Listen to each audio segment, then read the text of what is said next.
Hare Krishna, everybody. Welcome back to the daily readings of Srila Prabhupada's books. We hope that you're all having safe and happy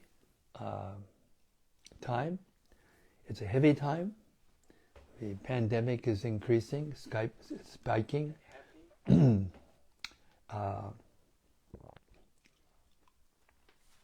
But we have more and more impetus, don't we, to keep hearing Srila Prabhupada's books, especially this Sri Caitanya-caritämrta, and especially this chapter where Sri Chaitanya Mahäprabhu is both instructing and empowering Rüpa Gosvämi to write the books, to put his teachings into form, into written form. Srila Bhaktisiddhanta Saraswati Thakur loved this book. Our dear Srila Prabhupada loved this book. It was their life and soul. And especially Bhaktisiddhanta Saraswati Thakur, he had this knack for poetic glorification. And he said this: in due course, Mahäpralaya, devastating floods, will inundate the entire universe. If you attempt to survive by swimming in that deluge, then do not neglect to take hold of Bhagavad Gita, Srimad Bhagavatam, and Sri Caitanya-caritämrta. Or, if you cannot hold all three, then release Bhagavad Gita. If necessary, you may also relinquish Srimad Bhagavatam, but under no circumstances release your hold on Sri Caitanya-caritämrta. For if this one book remains, then the flood can do no actual damage, because after it has subsided, the message of Shastra can be revived from Sri Caitanya-caritämrta alone, it being the essence of all Shastra. Jai Jai Sri Chaitanya Jai Nityananda Jaya Dvaita Chandra Jaya Gaura Bhakta Vrinda Jaya Jaya Sri Chaitanya Jaya Nityananda Jaya Dvaita Chandra Jaya Gaura Bhakta Vrinda Jaya Jaya Sri Chaitanya Jaya Nityananda Jaya Dvaita Chandra Jaya Gaura Bhakta Vrinda. So we've reached Madhya-lila, and we're in the middle of the teachings of Sri Chaitanya Mahäprabhu to Srila Rüpa Gosvämi, and he's talking about the bhakti creeper and giving us all kinds of relevant instructions. We're beginning with text 160. Sri Chaitanya Mahäprabhu is speaking. If one does not distinguish between the bhakti creeper and the other creepers, the sprinkling of water is misused, because the other creepers are nourished while the bhakti creeper is curtailed. Purport. If one chants the Hare Krishna mantra while committing offenses, these unwanted creepers will grow. One should not take advantage of chanting the Hare Krishna mantra for some material profit, as mentioned in verse 159, which is the verse previous. Nishidachara kutinati jiva hingsana labha puja pratishtadi yata upashaka gana. The unwanted creepers have been described by Srila Bhaktisiddhanta Saraswati Thakur. He states that if one hears and chants without trying to give up offenses, one becomes materially attached to sense gratification. One may also desire freedom from material bondage, like the Mayavadis. Or one may become attached to the yoga cities and desire wonderful yogic powers. If one is attached to wonderful material activities, one is called siddhi-lobhi, greedy for material perfection. One may also be victimized by diplomatic or crooked behavior, or one may associate with women for illicit sex. One may make a show of devotional service, like the Prakrita Sahajas, or one may try to support his philosophy by joining some caste or identifying himself with a certain dynasty, claiming a monopoly on spiritual advancement. Thus, with the support of family tradition, one may become a pseudo-guru or so-called spiritual master. One may become attached to the four sinful activities: illicit sex, intoxication, gambling, and meat-eating. Or one may consider a Vaishnava to belong to a mundane caste or creed. One may think, this is a Hindu Vaishnava, and this is a European Vaishnava. European Vaishnavas are not allowed to enter the temples. In other words, one may consider Vaishnavas in terms of birth, thinking one a Brahmana, thinking one a Brahmana Vaishnava, another a Shudra Vaishnava, another a Mlecha Vaishnava, and so on. One may also try to carry out a professional business by means of chanting the Hare Krishna mantra or reading Srimad Bhagavatam. Or one may try to increase his monetary strength by illegal means. Also, one may become a cheap Vaishnava by trying to chant in a secluded place for material adoration. Or one may desire mundane reputation by making compromises with non-devotees concerning one's philosophy or spiritual life. Or one may become a supporter of a hereditary caste system. All these are pitfalls of personal sense gratification. Just to cheat some innocent people, one makes a show of advanced spiritual life, and it becomes known as a sadhu, mahatma, or religious person. All this means that the so-called devotee has become victimized by all these unwanted creepers, and that the real creeper, the bhakti lata, has been stunted. Srila Bhaktisiddhanta Saraswati Thakur, Prabhupada ki jai. Srila Prabhupada ki jai. What a profound purport. Unless we chant trying to give up offenses, this is what will happen. See, if you see any anomalies, personally or collectively in our movement, this is the reason. And that's confirmed by Srimad Bhagavatam. Okay, text 161. As soon as an intelligent devotee sees an unwanted creeper growing beside the original creeper, he must cut it down instantly. Then the real creeper, the bhakti lata, grows nicely, returns home, back to Godhead, and seeks shelter under the lotus feet of Krishna. Purport. If one is misled by unwanted creepers and is victimized, he cannot make progress back to Godhead. Rather, he remains within the material world and engages in activities having nothing to do with pure devotional service. Such a person may be elevated to the higher planetary systems, but because he remains within the material world, he is subjected to the threefold material miseries. 162. When the fruit of devotional service becomes ripe and falls down, the gardener tastes the fruit and thus takes advantage of the creeper and reaches the desired tree of the lotus feet of Krishna in Goloka Vrindavan. Text 163. There the devotee serves the lotus feet of the Lord, which are compared to a wish-fulfilling tree.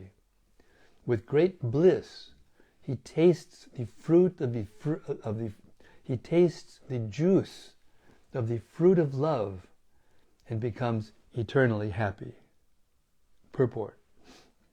The word tahan indicates that in the spiritual world one can taste the juice of the fruit of devotional service and thus become blissful. Text 164. To taste the fruit of devotional service in Goloka Vrindavan is the highest perfection of life. And in the presence of such perfection, the four material perfections, religion, economic development, sense gratification, and liberation, are very insignificant achievements. Purport. The highest achievement attained by the jnanis or impersonalists is becoming one with the Supreme, generally known as moksha, liberation. The highest achievements of the yogis are the 8 material perfections, such as anima, lagima, and prapti. Yet these are nothing compared to the eternal bliss of the devotee who returns home, returns back to Godhead, and tastes the fruit of devotional service to the lotus feet of the Lord. The material perfections, even up to the point of liberation, are very insignificant in comparison. Therefore, the pure devotee is never interested in such things. His only interest is in perfecting his devotional service to the Lord. The pleasure of the impersonalist, monist philosophers is condemned in the following verse, which is found in Srila Rüpa Goswami's Lalita Madhava. 165.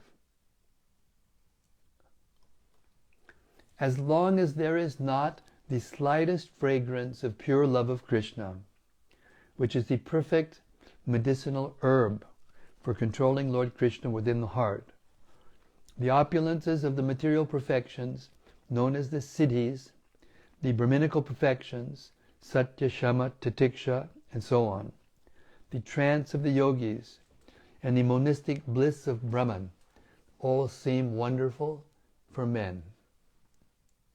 Purport. There are different types of perfections, known as siddhi vraja, and also the perfections of achieving Brahminical qualifications, yogic trance, and merging into the Supreme. All these material perfections are certainly very attractive for a mundane person, but their brilliance exists only as long as one does not take to devotional service. Devotional service can control the Supreme Personality of Godhead.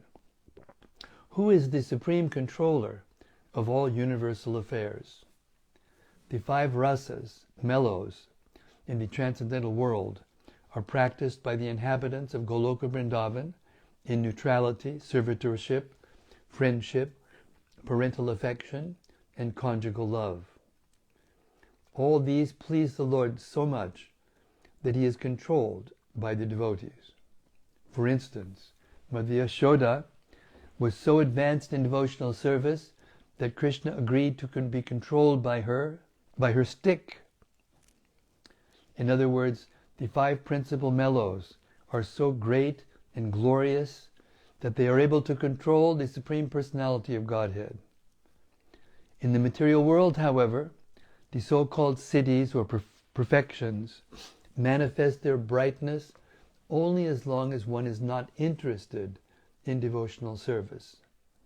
In other words, the perfection of the karmis, jnanis, yogis, and others remains attractive only as long as one does not come to the point of devotional service, which is so great and significant that it can control the Supreme Controller, Krishna. 166. When one is situated in pure devotional service, he develops love of Godhead. Therefore, let me describe some of the symptoms of pure devotional service. Purport. In the Bhagavad Gita 18:55, it is said, Bhaktya mam abhijanati yavanyas chasmi tatpataha. One cannot understand the Supreme Personality of Godhead in truth unless he takes to devotional service. 167. Anyabhilashita shunyam jnana karma dhanavritam anukul yena krishnanu shilanam bhaktir uttama. Purport. Translation. When first-class devotional service develops, one must be devoid of all material desires, knowledge obtained by monistic philosophy, and fruitive action. The devotee must constantly serve Krishna favorably, as Krishna desires. Purport. This verse is also found in Srila Rüpa Goswami's Bhakti Rasamrita Sindhu 1.1.11. As we can understand from the Bhagavad Gita 9.34 and 18.65, the Supreme Personality of Godhead wants everyone to think of Him always, manmana, bhavamad, bhakta. Everyone should become His devotee, not the devotee of a demigod.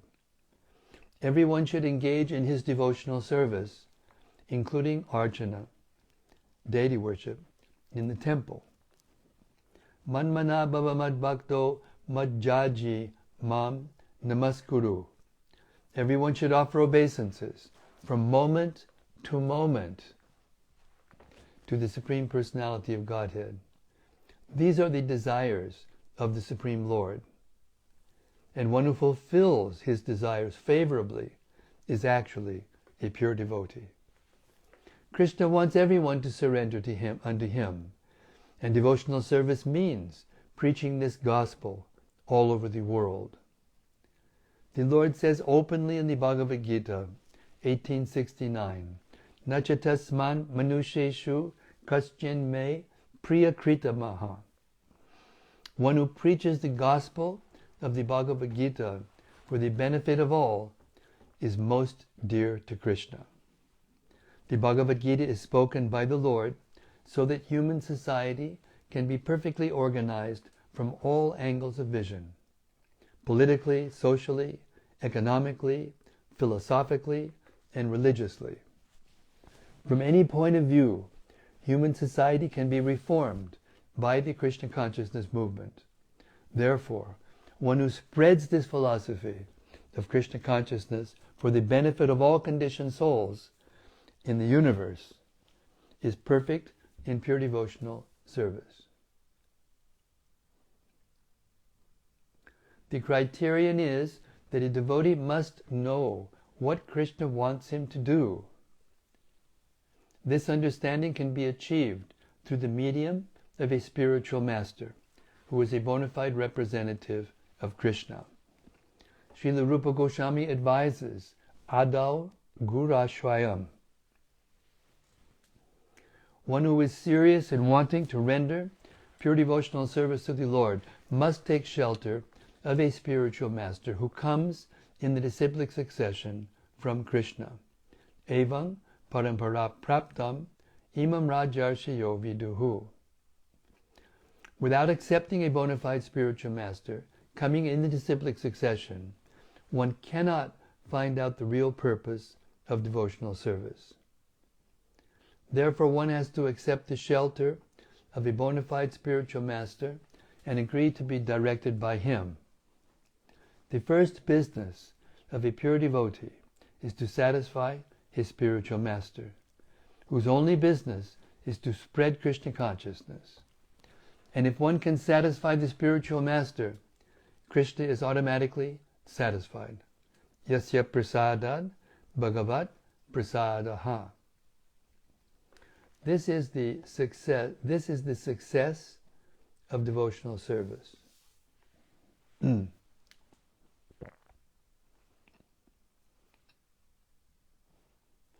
This is the meaning of the word anukulyena, that is, favorable devotional service to the Lord. A pure devotee has no plans other than those for the Lord's service. He is not interested in attaining success in mundane activities. He simply wants success in the progress of devotional service. For a devotee, there cannot be worship of others or demigod worship. A pure devotee does not engage himself in such pseudo-devotional service. He is interested only in satisfying Krishna. If one lives only for the satisfaction of Krishna, it does not matter whether he belongs to this order of life or that order of life. One's only business should be to satisfy Krishna. This process is completely manifest in the activities of the Krishna consciousness movement. It has been actually proved that the entire world can accept devotional service without failure. One simply has to follow the instructions of the representative of Krishna. 168. A pure devotee must not cherish any desire other than to serve Krishna. He should not offer worship to the demigods or to mundane personalities. He should not cultivate artificial knowledge, which is devoid of Krishna consciousness, and he should not engage himself in anything other than Krishna conscious activities. One must engage all one's purified senses in the service of the Lord. This is the favorable execution of Krishna conscious activities. 169. These activities are called Shuddha Bhakti, pure devotional service. If one renders such pure devotional service, he develops his original love for Krishna in due course of time. In the Vedic literatures, like the Pancharatras and Srimad Bhagavatam, these symptoms are described. Purport. One has to develop his devotional service under the directions of a pure devotee, a spiritual master, and in accordance with the Vedic directions given in the Pancharatra and Bhagavat systems. The Pancharatra system includes methods of temple worship, and the Bhagavat system includes the spreading of Krishna conscious philosophy through the recitation of Srimad Bhagavatam and the discussion of philosophy with people who are interested. Through discussion, one can create an interest and understanding of the Pancharatra and Bhagavat systems. 170. Sarvapadi vinirmuktam tatpadatvena nirmalam rishikena rishikesha sevanam bhaktir uchate. Bhakti, or devotional service, means engaging all our senses in the service of the Lord, the Supreme Personality of Godhead, the Master of all the senses. When the spirit soul renders service under the Supreme, there are two side effects. One is freed from all material designations, and one's senses are purified simply by being employed in the service of the Lord. Purport.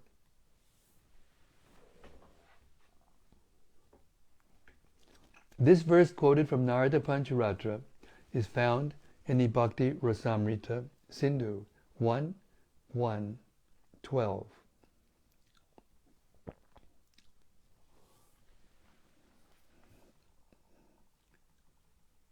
(171) Madguna Shruti Matrena Mai Sarva Guhashaye Manogatir Avichjina Yata Gangam Basom Budao.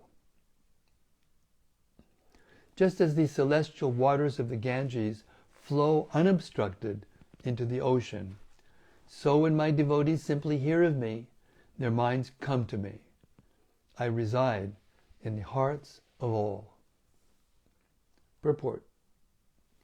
This verse and the following 3 verses are quoted from Srimad Bhagavatam 3:29, 11 through 14. They were spoken by Lord Krishna in the form of Kapiladev. 172.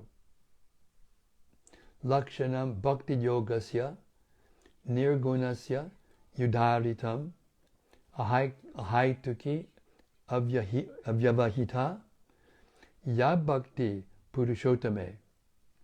These are the characteristics of transcendental loving service to Purushottam, the Supreme Personality of Godhead.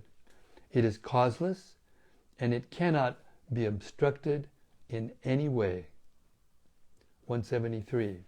Salokya sharsti samipya sarupyaikatvam apyuta diyamanam nagrinanti vina mat sevanam janaha. My devotees do not accept salokya, sarshti, sarupya, samipya, or oneness with me, even if I offer these liberations in preference to serving me. Text 174. Mm-hmm. Mm-hmm.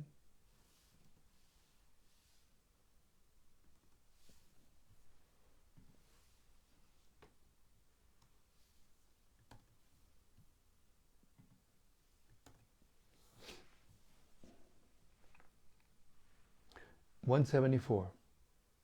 Sa eva bhakti yogakya atyantika udaritaha yanati vrajya trigunam madbhava yopapadyate. Bhakti yoga, as described above, is the ultimate goal of life.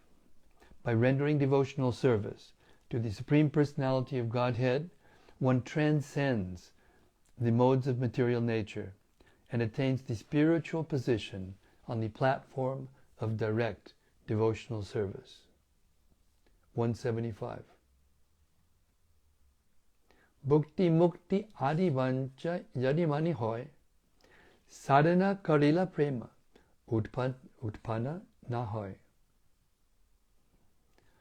If one is infected with the desire for material enjoyment or material liberation, he cannot rise to the platform of pure loving service unto the Lord, even though he may be superficially rendering devotional service according to the routine regulative principles. Purport. Srila Bhaktisiddhanta Saraswati Thakur mentions that if one maintains within his heart the desire to enjoy the result of good work, or being embarrassed by the material world, the desire to get out of material entanglement, one will never be able to attain the transcendental mellows of devotional service. In other words, one must not desire material profit when rendering devotional service. Even if one follows all the 64 regulative principles, he cannot attain pure devotional service with a contaminated heart. Srila Prabhupada ki jai. The essence of devotional service is purport.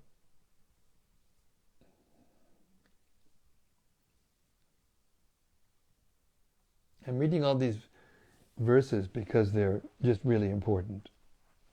Bhukti mukti spriha yavat pishachi vidivartate tavad bhakti sukasyatra katam abhyudayo bhavet. The material desire to enjoy the material world and the desire to become liberated from material bondage are considered to be two witches, and they haunt one like ghosts. As long as these witches remain within the heart, how can one feel transcendental bliss? As long as these two witches remain in the heart, there is no possibility of enjoying the transcendental bliss of devotional service. Purport. This verse is found in the Bhakti Rasamrita Sindhu 1.2, 22, 177. By regularly rendering devotional service, one gradually becomes attached to the Supreme Personality of Godhead. When that attachment is intensified, it becomes love of Godhead. Purport. The Bhakti Rasamrita Sindhu 1.2.2 gives the following information about sadhana bhakti. Kriti sadhya bhavet sadhya bhavasa sadhana bida nitya siddhyasya bhavasya prakatyam riti sadhyata. The process of devotional service, beginning with chanting and hearing, is called sadhana bhakti. This includes the regulated principles that are intended to awaken one to devotional service. Devotional service is always dormant in everyone's heart, and by the offenseless chanting of the holy names of the Lord, one's original dormant Krishna consciousness is awakened. This awakening to Krishna consciousness is the beginning of sadhana bhakti. This can be divided into many different parts, including faith, association with devotees, initiation by the spiritual master, steadiness in devotional service under the instructions of a spiritual master, steadiness. I misread. Let me read this sentence again. This is so important. This awakening of Krishna consciousness is the beginning of sadhana bhakti. This can be divided into many different parts, including faith, association with devotees, initiation by the spiritual master, engagement in devotional service under the instructions of a spiritual master, steadiness in devotional service, and the awakening of a taste for devotional service. In this way, one can become attached to Krishna and his service. And when this attachment is intensified, it results in ecstatic love for Krishna. The word rati is explained in the Bhakti Rasamrita Sindhu 1.3.41 as follows. Vyaktam mas shrinvatar vyaktim mas shrinvatain vantar lakshate rati lakshanam mamukshu prabritinam ched babet esha ritir nahi. When a tenderness of the heart is manifested, there is rati, or attachment. But those who are interested in being liberated from material bondage will not manifest this tenderness. This attachment is not like material attachment. When one is freed from material contamination, attachment for Krishna's service awakens and is called rati. In the material world, there is attachment for material enjoyment. But this is not rati. Transcendental rati can be awakened only on the spiritual platform. Ecstatic love for Krishna, prema, is described in the Bhakti Rasamrita Sindhu 141 as follows. Samyan masrinita swanto mamata mamatva tishayankitaha bhavak sa eva sandratma budhai prema nigadyate. When the heart is completely softened and devoid of all material desires, and when one's emotional feelings become very strong, one becomes very much attached to Krishna. Such purified emotion is known as pure love. It's very interesting how all these verses are contained in the Bhakti Rasamrita Sindhu, isn't it? Because these are the instructions of Lord Chaitanya to Rüpa Gosvämi, and he put them down practically word for word in the Bhakti Rasamrita Sindhu.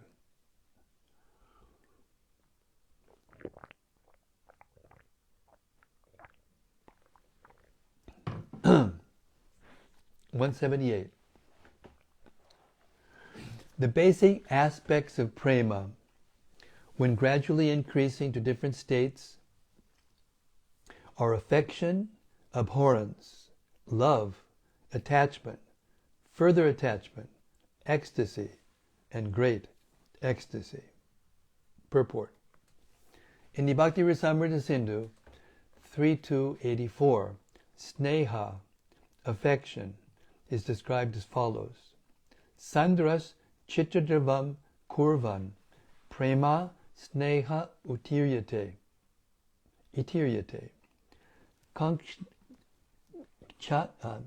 Chanik kasyapine hasyad vishlesyasya sahishnuta. That aspect of prema in which the melting of the heart for the lover is concentrated is called sneha, or affection. The symptom of such affection is that the lover cannot for a moment remain without the association of the beloved. A description of mana can be found in Madhya-lila, chapter 2, verse 66.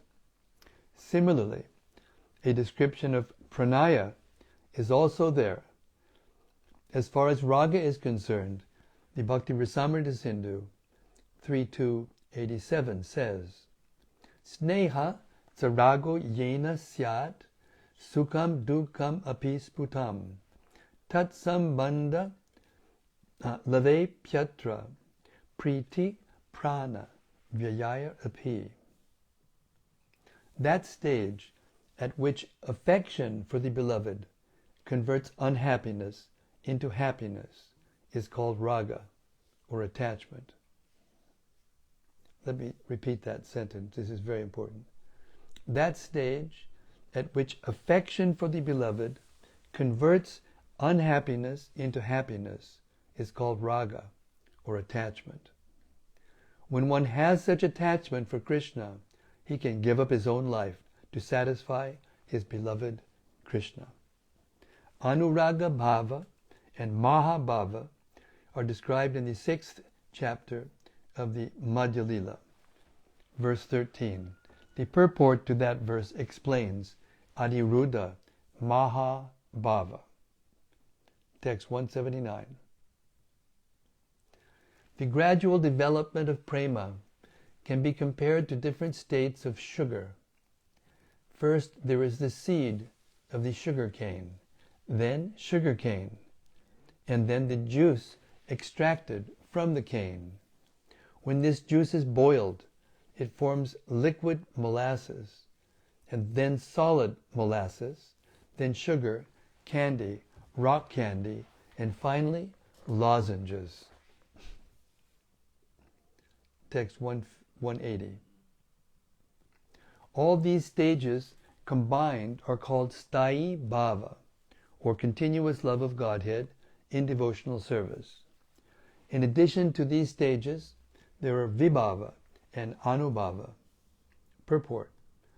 Attachment for Krishna never wanes.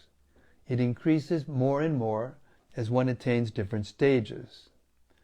All the stages together are called sthayi bhava, or continuous existence in ecstasy.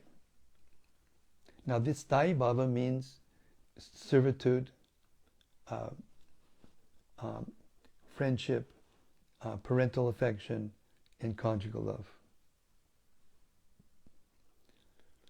That's the permanent ecstasy, and all the other ecstasies are decorations of those original sthayi bhava, which is the original relationship that one has with Krishna. When continuous love of Godhead is mixed with the processes of devotional service, it is called vibhava, anubhava, sattvika, and vyabhichari. The devotee thus enjoys a variety of transcendental bliss. In his Amrita Pravaha Bhasha, Srila Bhaktivinoda Thakur states that Anubhava can be divided into 13 categories. 1. Dancing. 2. Rolling on the ground. 3. Singing. 4. Yelling. 5. Jumping. 6. Making loud noises. 7. Yawning. 8. Heavy breathing. 9. Not caring for public opinion. 10. Discharging saliva. 11. Roaring laughter. 12. Unsteadiness. And 6 and 13. Hiccuping. These are the symptoms of Anubhava. Thus the transcendental mellows are experienced in different stages. Similarly, there are many other forms of expression that have been analytically studied by the Goswamis. In the Bhakti Rasamrita Sindhu, Rüpa Goswami gives each and every symptom a particular name. Text 181. When the higher standard of ecstatic love is mixed with the symptoms of sattvika and vyabhichari, the devotee relishes the transcendental bliss of loving Krishna in a variety of nectarian tastes. These tastes are like the combination of yogurt, sugar candy, ghee, clarified butter, black pepper, and camphor, and are as palatable as sweet nectar.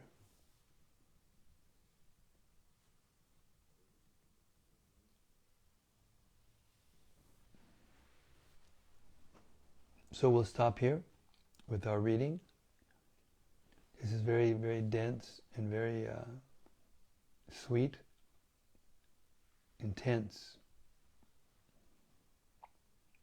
The science of devotional service.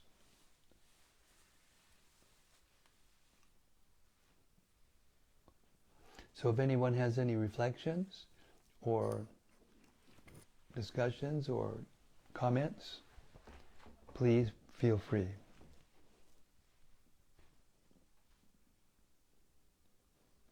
Hare Krishna, Krishna Krishna, Hare Hare, Hare Rama, Rama Rama, Hare Hare. First comment is from Rati Manjari. Hare Krishna, Rati, you're first in line tonight. Great. She says, Jai Guru Maharaj, teacher of transcendence.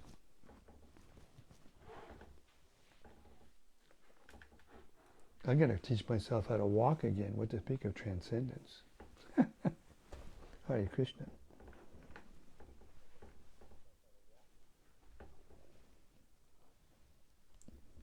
And there's a question from Asha Lata Devi Dasi. From who? Asha Lata. Ashalata. Hare Krishna, Ashalata. She says, Hare Krishna Maharaj, I have a question from yesterday's reading session that you didn't get time to look at. I wanted to ask about what it means to disobey the instructions of the spiritual master. Could you expand on what this exactly means? Yeah, it means if the spiritual master gives you an instruction, then you don't do it.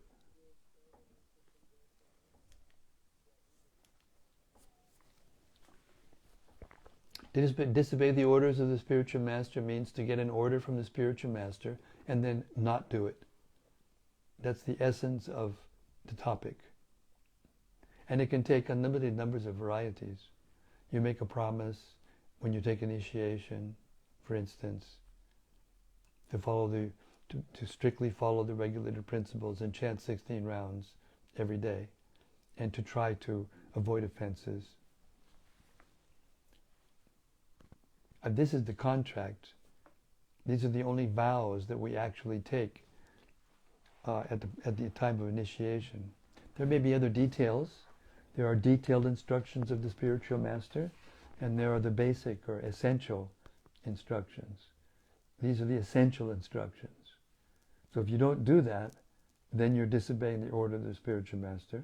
That is one of the most grievous offenses that one can commit, and it curtails the development of the bhakti-lata, the development of one's devotional life, the development of one's devotional sentiments, as we've been hearing in this section of the teachings of Lord Chaitanya to Srila Rüpa Gosvämi. And then there are details.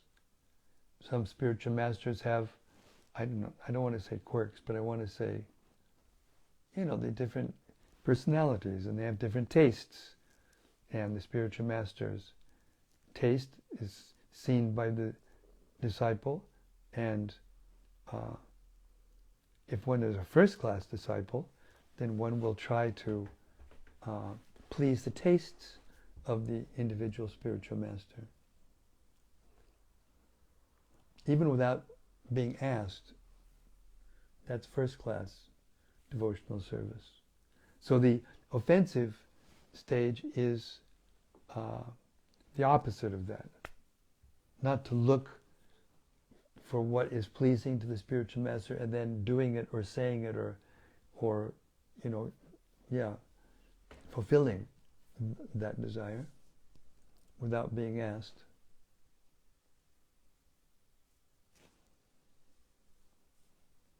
And the opposite, the offensive mentality, is not to pay attention, to be inattentive.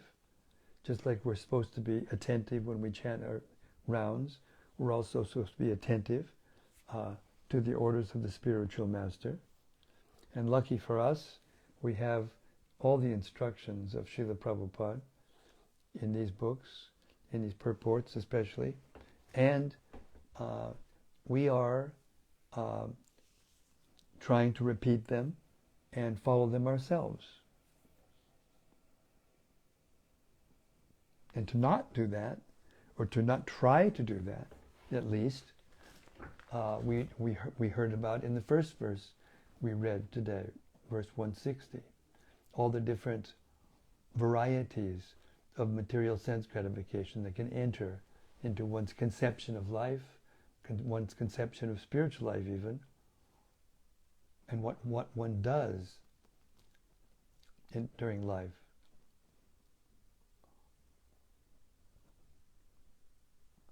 There were some very interesting items.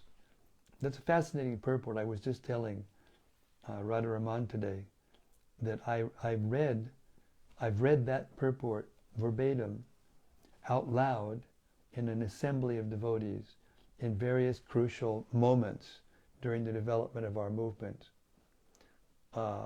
Anyway, I won't go into all the details, but different meetings and different, assemblies of devotees where important topics were being discussed. I've read that out to the devotees, as an offering to the devotees, as what the problems are, because the basic problem is making offenses, not trying to avoid offenses to the holy name. Hare Krishna.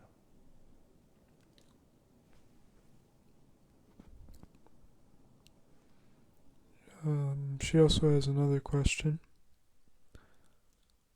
She says, in 19:171, it says that devotional service is causeless. Does not the desire to want to go back to Godhead and the desire to reach the stage of performing pure devotional service make devotional service not causeless? No, because you can't get that even if you desire it unless the Lord chooses you.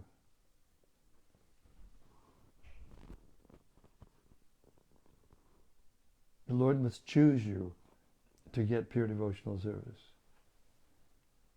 It's there in the heart of everyone. Therefore it's called causeless, because because it's there already. It's not something that is manufactured, that has to be manufactured and put into your brain or put into your heart. It's already there. It just has to be awakened. So causeless means there's no material cause. There's no amount of austerity, no amount of sacrifice, no amount of perfection of Brahminical qualities. None of these things can actually satisfy Krishna, except for unmotivated, loving, devotional service. And that unmotivated devotional service is causeless in the sense that there's no material cause for it. It springs naturally from the heart to Krishna.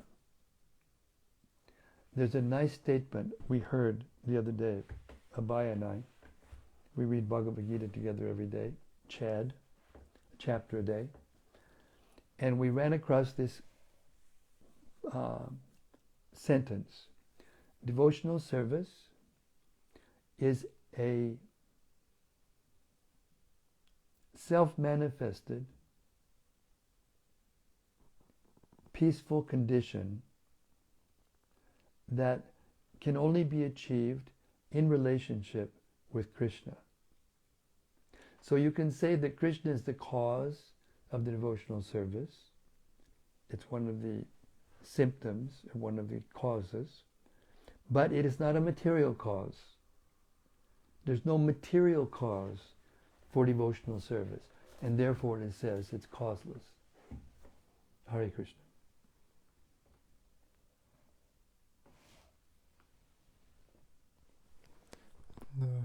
From Krishna Premavati Devi Dasi, she says, are we allowed to read Lalita Madhava? Are you allowed to read Lalita Madhava? What does that mean? Someone has to give you permission?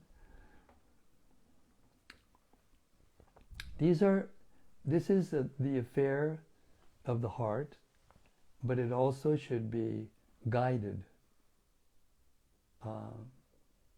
There's no harm in reading the Lalita Madhava because it was written by Rüpa Gosvämi and it is pure devotional service. But if one tries to enter into the personal, intimate details of the dealings in the spiritual world, which Lalita Madhava is, without assimilating the Gita and the Bhagavatam, the basics, without becoming fixed in the basics. That's why in this one purport, Prabhupada, or series of purports, Prabhupada is summarizing the verse Ado Shraddha Tata Sadhu Sangha Chabhajana Kriya. First there must be some faith. What is that faith?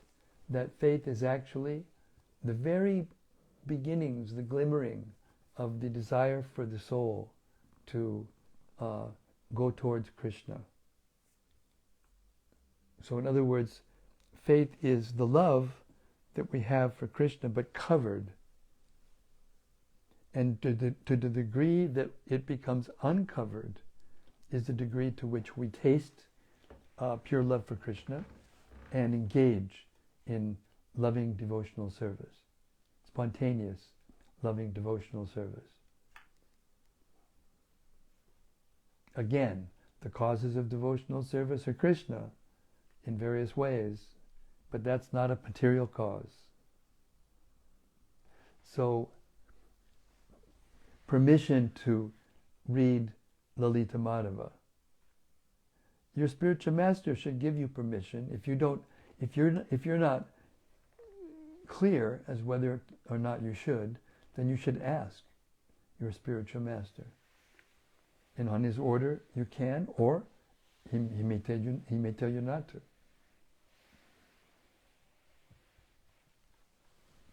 But it's not that reading Lalita Madhava is banned. The rule and regulation is not the master in devotional life. The rule and regulation is the servant of the pure devotion of always remembering Krishna and never forgetting him. Within that purview, if one reads Lalita Madhava, If you read Caitanya-caritämrta, you automatically get the essence of Lalita Madhava, and you get verses from Lalita Madhava, and all the other Rasa Shastras, in case you didn't notice. But if you want to read those books in the entirety, that's certainly within the realms of devotional service. And if anybody tells you that you can't, that's a mistake. But your spiritual master may tell you you're not ready yet. That's not a mistake. Hare Krishna.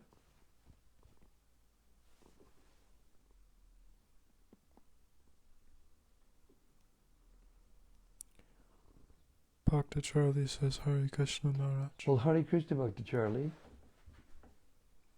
And also Satar Esther says Hare Krishna.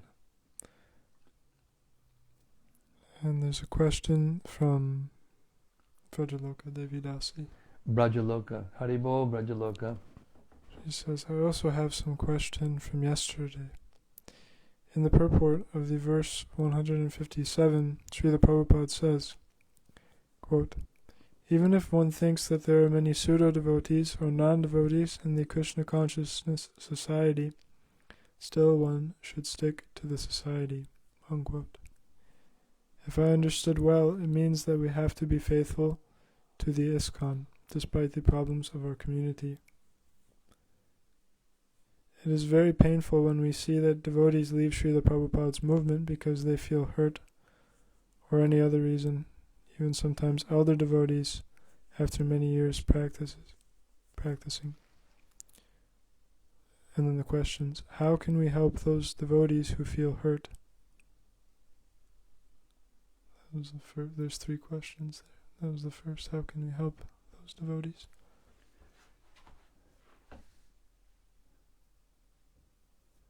Well, first of all, each one of us is responsible for our devotional lives. It's not that devotional service is dependent on any material circumstance or material exchanges. Devotional service is a haituki, apratiyata.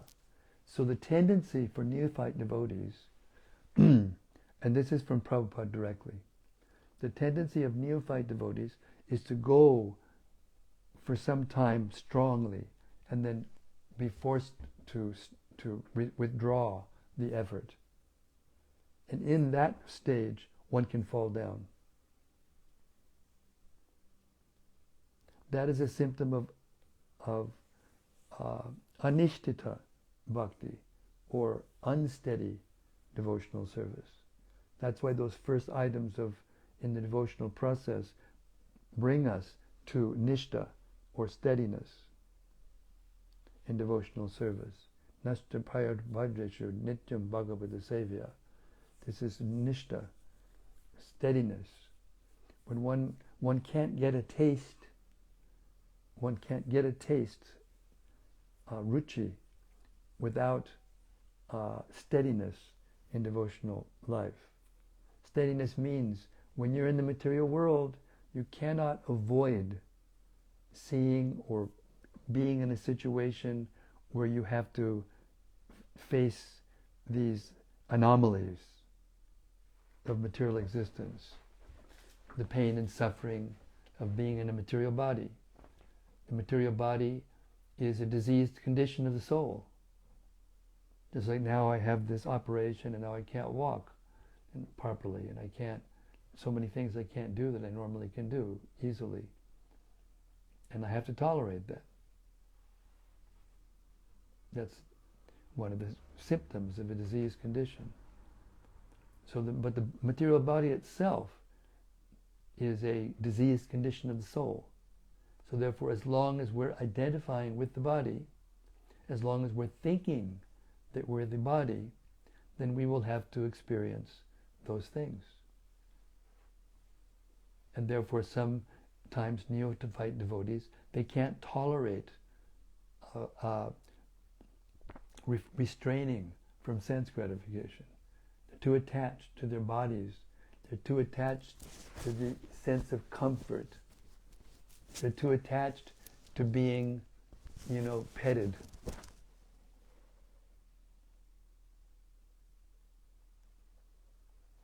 They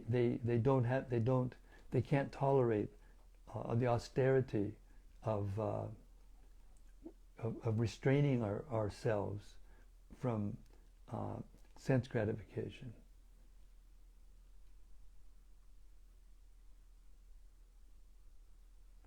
So Krishna says, Apichet surudha chado bhajate mamananyabhak sadhureva samantavyak samyak vyavasito hi saha. Even if one is having difficulties, even if one is engaging in activities that are not proper, if one is properly situated in his determination and stays fixed in the activities of devotional service, then that person is to be considered sadhu. And not just sadhu, but samyak, completely a devotee. But if one stops the devotional service, then he's subject to fall down. And he's subject to being asadhu once again. So there's two aspects of this question. What to do to help people who are in that condition, and the other person is what to do within ourselves not to become too disturbed by it. Because we can't control what other people do or say. What other people do or say is outside of our control. So if we become too disturbed by people who are disturbed, then we become in danger. So the first thing to do is to save yourself so that you won't become so discouraged seeing another person hurt that it'll drag you into the material world. This is not callousness. This is practical devotional service.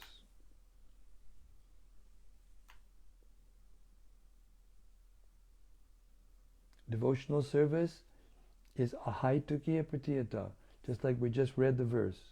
Just like the Ganges flows naturally to the Bay of Bengal, so the devotional service of the Lord flows naturally to the lotus feet of the Lord. Nothing can check it.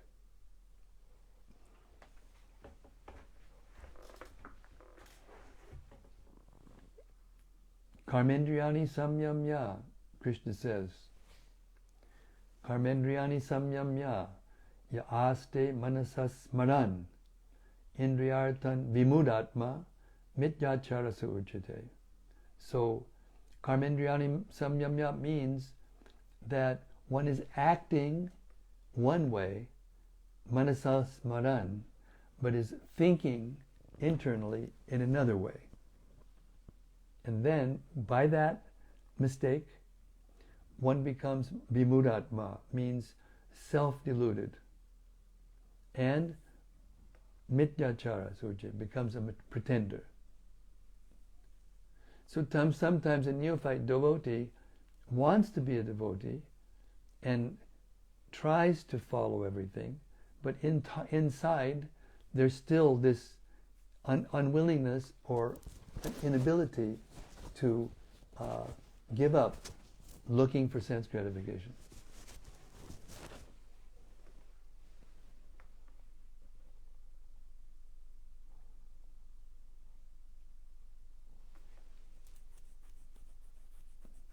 This is not cruelty. It is not cruelty. The Krishna consciousness movement is not, a torture chamber for people to come into.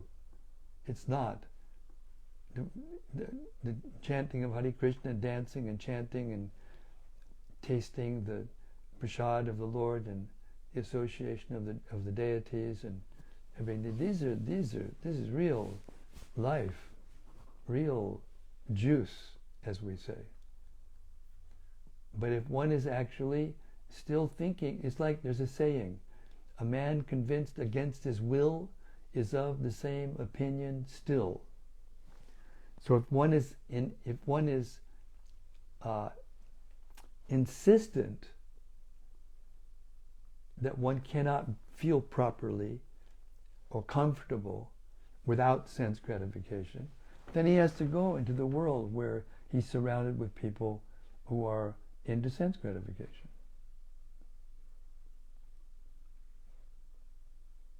Therefore, the last part of that section that you're quoting is as if, even if you see that there are devotees in the Krishna consciousness movement that are not proper, then you can associate with the spiritual master. Prabhupada says that.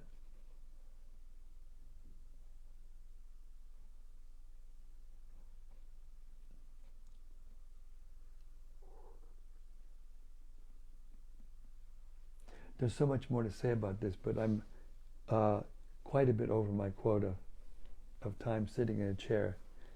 I've got a huge meeting tomorrow morning, and I have prepared to do, so I'm going to have to stop here. But I really, really appreciate these, and I anticipated that there would be deep questions in this section of the Caitanya-caritämrta, because so the bottom line of the answer to your question is, the only thing you can do is yourself to become a pure devotee, so that compassion for others will not affect your taste, your own taste for devotional service.